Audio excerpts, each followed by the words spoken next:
వందే మాత్రం. నేను మీ journalist Navata. Welcome to R voice. UCC అంటే భారతదేశంలో ఉన్న పౌరులందరికీ ఒకటే చట్టం, ఒకటే న్యాయం, ఒకటే ఐడి కార్డు, అన్నీ ఒకటే ఉండాలి. ఇక్కడ మతాల పరంగా భేదాలు ఉండకూడదు. ఇది మన కేంద్ర ప్రభుత్వం చెప్తున్న మాట. కానీ కోర్టులు ఎందుకో ముస్లింలకు ఒక చట్టం, హిందువులకు ఒక చట్టం అంటూ మాట్లాడుతున్నాయి. ఇలాంటి తీర్పులు విన్నప్పుడు చాలా చాలా చాలా బాధగా అనిపిస్తుంది. ఎవరిని నమ్మాలి?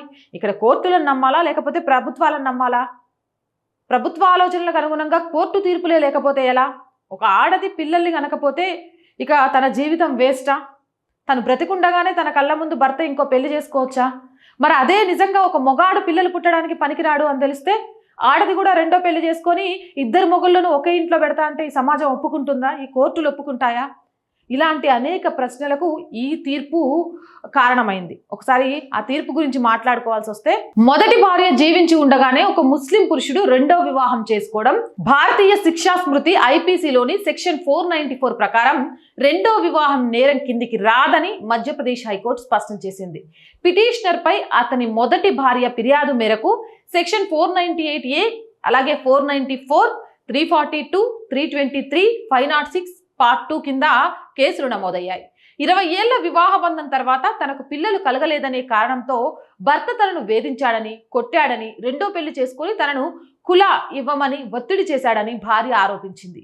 ఈ కేసులను కొట్టివేయాలని కోరుతూ భర్త హైకోర్టును ఆశ్రయించాడు. జస్టిస్ బిపి శర్మ నేతృత్వంలోని బెంచ్ ఈ కేసు విచారిస్తూ కీలక వ్యాఖ్యలు చేసింది. ముస్లిం పర్సనల్ లా ప్రకారం ఒక పురుషుడు ఒకటి కంటే ఎక్కువ వివాహాలు అంటే 4 భార్యల వరకు చేసుకోవడానికి అనుమతి ఉంది. ఇప్పుడు చెప్పాలా, ఇది భారతీయ శిక్షా స్మృతి, ఇక్కడ షరియా చట్టం అమలు అవుతుందా? కోర్టులను అడుగుతున్నాను, నాకు తెలియక అడుగుతున్నాను, ఒక ఆడదానికి తెలుసుకోవడానికి అడుగుతున్నాను. మతం ఏదైనా పక్కన పెట్టండి. ఒక భార్య ఉండగానే 4 చేసుకొని వచ్చి ఒక మొగాడు ఉండొచ్చు, అది వాళ్ళ చట్టము, ఆ చట్ట ప్రకారం బ్రతకొచ్చు అంటే ఈ భారతదేశంలో రాజ్యాంగం ఎందుకు? 2 రాజ్యాంగాలను చేసేయండి. ముస్లింల కోసం షరియా చట్టం అమలైద్ది, మిగిలిన వాళ్ళ కోసం రాజ్యాంగం అమలైద్ది అని చెప్పండి. అందరికీ ఒకటే న్యాయం, అందరికీ ఒకటే చట్టం, అందరూ ఒకటే పద్ధతి ప్రకారం బ్రతకాలి అని పైకి మాటలు ఎందుకు?